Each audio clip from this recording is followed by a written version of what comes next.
在6月7日登陆中国的风台马列斯，目前是已经减弱做热带性低气压。不过因为水气高，嘛影响咱台湾的天气。昨暉方面是有小可向南边行煞，不过各地天气也是无讲真稳定。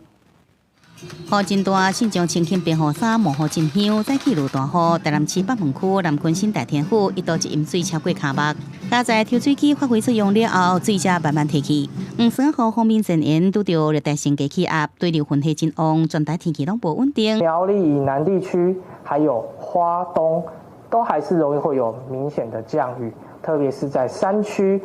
雨势还是比较明显，有机会会有大雨，甚至是局部豪雨的降雨出现哦。这波黄山河方面，对拜六暗时就开始影响台湾，受大雨影响，松花公路大高线总的路段163到164.4公里的所在，拜六深夜有2个所在水崩山、土石流甲路砍掉咧，车辆被迫停落来，公路桥赶紧抢修。因为在04、03强震以后，包含最近的一些不断的余震哈。 除了一些余震以外，沿线有一些比较破碎的部分，再加上我们有一些短时的一些大雨哈，它会有一些侵蚀。拜三开始，华南水气又增加，到时各地有短暂阵雨。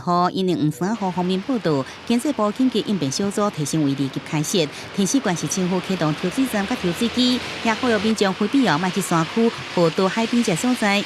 记者综合报道。